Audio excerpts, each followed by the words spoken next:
njala okunyonyola buli muntu ategere bulungi baani betuzimbira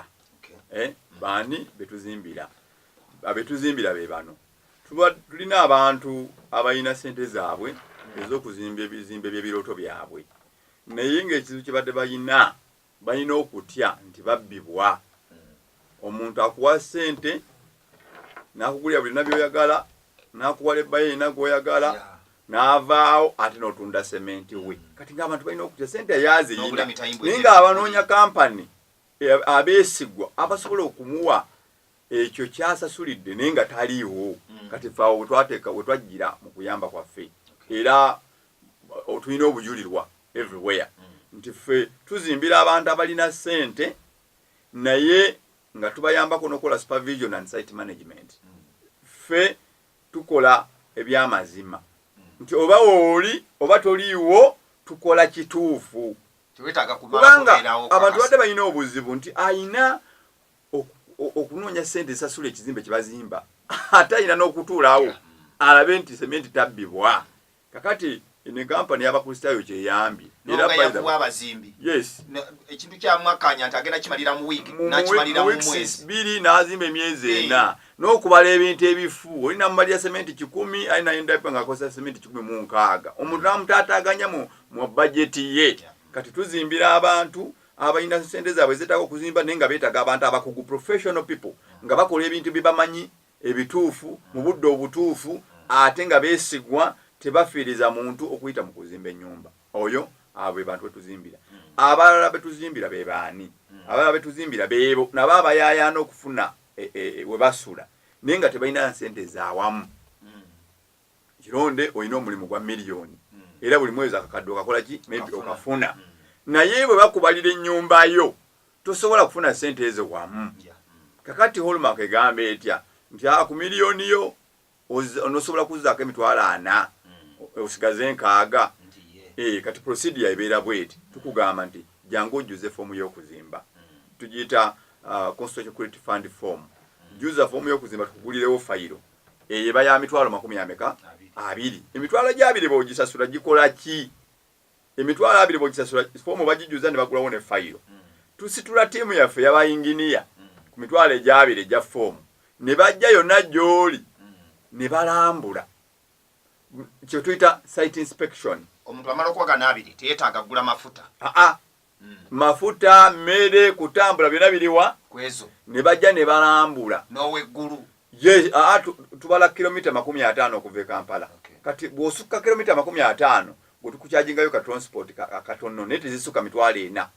ene top up ne obeera kabaale tojja kususeena ku 2 oyongerako just ez'amafuta naye tiimu lwaki esituka okujja ku site inspection bajja ne balaba okebera ettaka for example ne bagamba lino ettaka lyo lya bulaka lyetaaga omusingi nga muwanvu lino ettaka lyo lyayigobwete ne bakebera ettaka bwe bamala ne bakuwa technical knowledge ne bakugamba sebo eno gyobadde osazeewo okutunuza ennyumba si wawatuufu okola ki ennyumba tetunula kukoola nsi wandibadde otunula vy ennyumba yandibadde tunula eno kakati amagezi ago gakuyamba okukola ennyumba eri ku pulaani ey'omulembe kati bwe bamalirira n'obanyonyola ennyumba y'ekirooto kyo oba oyagala nnyumba kikaaki njagala ennyumba nga ya bisenge 4 kuliko galagi n'ebirala bw'omala okunyonyola ennyumba bakola kye bayita bills of quantities ne babalirira ennyumba eyo nemalawo sente mmeka okyali ku mitwalo gy'abiri gye wasasula ku foomu yonna gye gikola ebyo bakomyewo batekize measurements bamaze okupima obanyonyola ennyumba bakoze ne sketch of the house batudde bagibaliridde nokuwa amagezi oyinza okuba nga oyagala kino ne bagamba kino tekikola kino kyekikola kubanga abakugu ne bagamba fine kakati katubalire singa babalira ennyumba yo nevaamu miliyoni 2 kubanga embalire yaffe ebeera fayino tekyuka sente ne bwe ziba zeeyongeddemu mu maaso eyo nga sementi yeeyongeddemu ffe tumugula tetwagala kutaataaganya kubanga twakugamba ezo zewateekateekera oyinza okuba wafuna na kalooni nga togenda kunamu kufuna kalooni kalala kati ezo zetukolera butumanya nti emiliyoni 2 ffe Hallmark kyekusaba kiri eki bw'atalina sente zaawamu kuzimba nnoonya 50% bwe ziba miliyoni 2 noonyako miliyoni meka 10 mulimu gutandike ffe mulimu gutandika tugukolera ekiseera kitono naye ne tukwata ebbanga ddene okukomyawo 50% gye tukutwereddemu okugeza weziba miliyoni 2 n'oleetako miliyoni 10 50%, tukuwa emyaka 3 okuba ng'osasula balance wa miliyoni 10 naye nga ffe ennyumba twagikuwa mu mwezi gumu. Kakati era ensente z'okomyawo batera okumbuuza kati nkomyawo mmeka simanyi, gw'osalawo ozokola ki? Gw'oŋŋamba nti nze omwezi nsobola kukomyawo mu Hallmark emitwalo 20 bw'oŋŋamba emitwalo 2 ze tuteeka mu ndagaano lawyers ateeka mu contract agreement kwa tutuzima tekoze contract agreement gwe ŋŋamba nti nsobola 3 buli muki bwe nzijja okukubanja ng'omwezi guweddeko oleme kwekwaza nimanyi mwaŋŋamba 5 n'enfuna yange enki ffe z'otugamba ze tukkaanyaako era z'oleeta ne tukuwa emyaka 3 nga weebaka ozaala mu nnyumba yaffe teri akukonkona oli wuwo kubanga lwaki omuntu yandibadde asasula rent mu nnyumba y'abalala waki asasula rent mu nnyumba yo?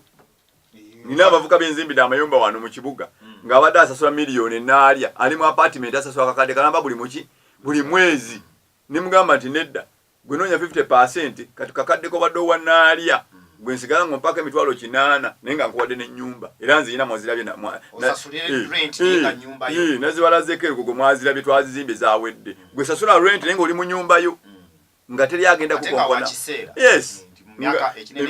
emyaka 3 wegiggwako mulimu n'abasasula omwaka gumu by the way. Tuze tukola endagaano n'abantu nga balina kusasula myaka 3 mu mwaka gumu n'akusasula sente ne ziggwayo n'asigaza ennyumba ye kati nga kubanga era awo wetololedde awo kati waliwo alina nga tamanyiye we batandikira ku bya pulaani kuba n'abakuba pulaani nabo ab'ennaku zino abamu nabo balina obulumi bwabwe. Kati ate pulaani ezaffe zangu kati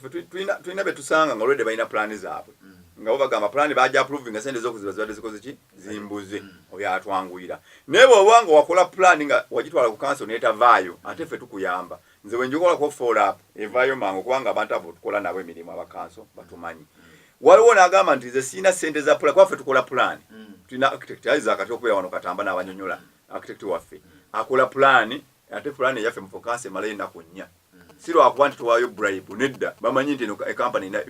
Hallmark byekolensa ebimanyi kakati district engineer physical plan abasawo biki bamanyi pulaani za Hallmark nti tumanyi kye tukola tagirwisa ng'eyo ye ejja kumalayo emyezi 3 nga beebuuza naani yagikola ye yali akoledde kaani dimensions ntuufu eya Hallmark nakunyanga ekoze eki evuddeyo. Kati tulina abantu bambi betuzimbidde obuyumba bwabwe buno obutono balina buploti emukono balina buploti talina pulaani talina kyapa nga ye yagula byandagaano waliwo atalina pulaani nga tene pulaani era tajagala ng'agamba nze njagala munzimbire ennyumba etalina pulaani nedda tunazimba twe ennyumba nga talina pulaani naye kakati kyetukola era tubadde tubayambako bwetubukolera nabwerere tulina bwe tuyita house sketching katukola house sketch akwata peni ku lupapula n'akukolera ennyumba yo nga bweneefaanana era obuyumba obwo tumalina okutwala kansi tukante yine ennyumba y'omugagga gwe tugenda okuzimbira lumu 2 kyoyi kimu ezo tuzikolera pulaani ku lupapula n'ojja approvinga ffe ne tuzimba tufuna permit tukola ki ne tuzimba naye tukunyonyola nti bonoba ofunye sente kola ki wale okola pulaani naye sooka weebake. Kati ne tubeera n'abantu nga bo balina buploti bwabwe naye gye baabugula buzingamye emyaka oli nagula kaploti emyaka 8 kali mu tawuni ematugga oli nagula kaploti ne kabeera emukono awo kweseeta kali awo kumpi nekkubo kali mu katawuni naye nga talina sente zikazimbako abo tubagonza namu. In fact oyo ye bw'abaze ku mmeeza katalina na 50% percentage tuyinza lugisalako waki titugenda kuzimba sente nyumba za kukomyawo ki sente era abantu abali mu kibuga wana basinga tebatoona 50% tuzimba kwanga oba wakazisitula ng'abantu balinaso okuleeta ddaki sente abo tubawa amagezi tokkiriza kubeera n'akaploti ko nga kali eyo osanga wano eseeta ozimba just kaploti nemukazimbamu ruumu 3 nga buli ruumu ya mitwalo 15 ye mitwalo 45 omuntu gy'aba atandise okufuna buli mwezi ate ennyumba zirinya bulinya buli kiseera olina kaploti kali eyo kaleete tukazimbemu bw'oba tulina 50% jamu tutule ku mmeezi saving tulinawo saving scheme nti omuntu asobola okujja n'agamba ka ntekeyo 2 ntekeyo 5 ntekeyo 3 bwe ndiba mpezezaayo obukadde 2 musitule kubanga savings yaffe ya Hallmark teringa ya banka ffe bw'oleeta 3 n'oddayo n'olukomyawo 2 gaba 5 naye banka bw'oteekayo 3 ogenda okudonga ziri 26 fe tetulina ledger fees tuchaji nga sente zo nga bwaziteekayo ku account era bwozisanga even after 1 year kubanga ezo sente zo saving akola ngofuna akati kujjako nga zimbadde ensi zate n'engamba by'okuzimba mivudde mu nziri ze sente ngira tukuddiza era temutemako gwe ne wawolesa miliyoni zo 2 after 6 months nojja ogamba nti ebyokuzimba nabyo kizanja akola business bwe tukwata miliyoni zo 2 tuzikuddiza ekyo njogera kubanga olwaba kyali kibatuuseko ntukikola ya tukuddiza kubanga pulaani yo yali yakuzimba ate okyusiza okuzimba fe tetulina ledger fees tukusalako kati olwo bayina amataka kati bayina byapa kakati era ekizibu ekibaddewo nti abantu badde bagenda mu banka nga balina amataka naye nga balina ndagaano kati banka bw'oba tolina kyapa ekuwa obusente buki butono kati bambi ne bamuwa obusente butono obwa looni najja n'asitula ekizimbe ne kikoma ku wolopuleeti sente ne ziggwawo ate banka emubanja ate amagoba galimu mangi talina naye n'akomaawo n'azirikirawo ze zino ennyumba zosanga eryawo enkuba egikubye emyaka 5 netuuka negwa naye nga ne banka emunoonya kakati ffe twabagamba nti ffe ne bweba nga tolina kyapa ng'olina ndagaano ffe tuzimbira ku ndagaano ikasa tujja ne tukonfaminga ewa chairman ddala poloti eyo yiyo gwe wagigula ffe tetubazibira nga banka tukuzimbira ku ndagaano yo era n'okomyawo sente zaffe mpola mpola naye ng'ofunye kyoyagala coverage tuzimba paka wa badde okumbuza ekibuuzo ekyo tuzimba Uganda yonna tuzimbye eggulu ffe twazimba Adlanga hospital eggulu tuzimbye Fort Portal ffe twazimba ezo nyumba zolaba ziri awo wansi ku kibuga ekigenda ebundi bujjo tuzimbye Mbalala tuzimbye Masaka tuzimbye Nakasongola tuzimbye everywhere tuzimbye Kamuli kati ne wiiki ejja tugenda Kamuli twafunye kasoma omulala Kamuli kakati tuzimba Uganda yonna gwe tobera ono gamba bazimbira be Kampala gwe yoli yonna gwe kasosa emitwalo gya 2 nonota 50% tujja kuzimba ne weba Kisoro ne weba Wawa tujja kujja tuzimbeyo coverage the whole country tutuuka buli wamu era tuzimbawo ebika by'amayumba mbagambye tuzimba ez'okwebakamu tuzimba ez'amaduuka tuzimba amasomero tuzimba amalwaliro tuzimba buli kyonna kyoyagala gwe okuzimba kibe nga kikuganyulwa amasinzizo ekanisa nzize njogera ku kanisa kwanga zo nzirumirirwa era nebaza amakanisa bane waliwo ekanisa zolaba kati nga Nakasongola olaba bali wala nende bawulira ne bajja ne bateeka mu nkola ekanisa nezimbibwa bw'oyingira Nakasongola nze ekanisa nyenyumirizaamu Lutikko gama n'abakyakyo Uganda bemuwa Lutikko kati nolaba abalokole nolaba abakyakyo Uganda ne badduka mu Hallmark ninga abakulisaayo bali ebakoze ki nabe enkuba ebakuba ekanisa bwe sinzimbe ate Yesu kirwa kirungi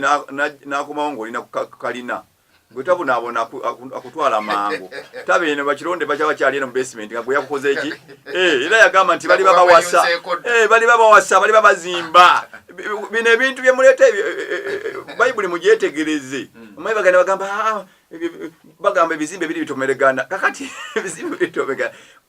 bayibuli etugamba nti kola genda osome ekitabo kya Mubuulize sula 9:10 agamba nti kola kyonna kyokola kikole n'amaanyi mangi kubanga magombe gyoga terikola ki teri kukola wadde okutegeera mukama waffe nga tuwadde okutegeera n'amaanyi by the way waliwo accountability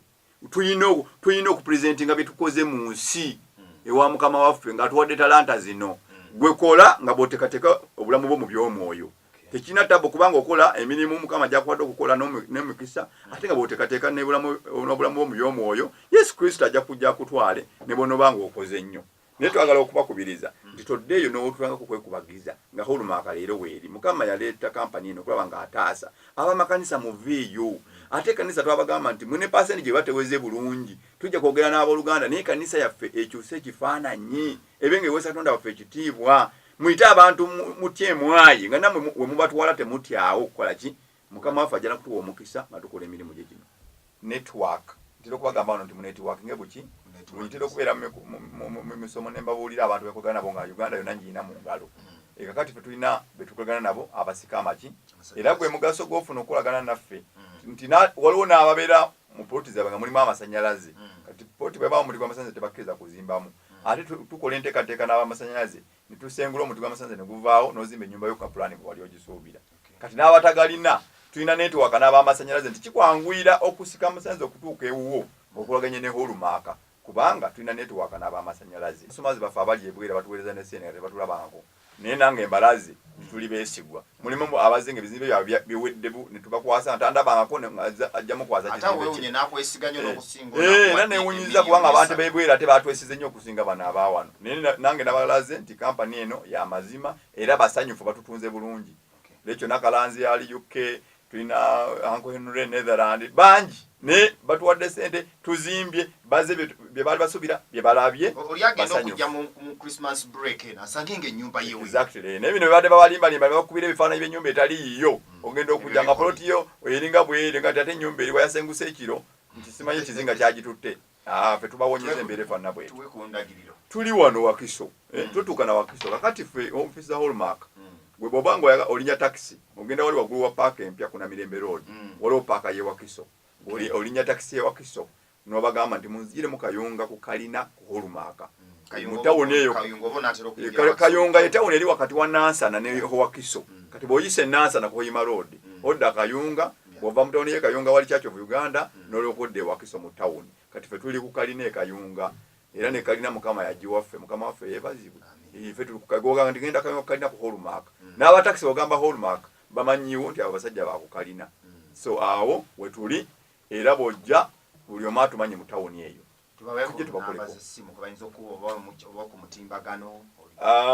tulina website tulina email address tulina Facebook kwetuli naye baagala nnyo okuba enamba okuba amasimu kamba we namba z'amasimu okusinga 070 45 96 15 eyo ya Airtel 0701 45 96 15 eyo ya Airtel so era bw'ogikuba ekubulira gyendi byenkola naye mba sinaba kukwata eye MTN eri ku 782 45 96 16 eri ne ku WhatsApp osobola okuweeza nga kandabe ku nnyumba zemuzimbyeko nange nondemu eyange ne tukulondamu n'onde ennyumba ye ekirooto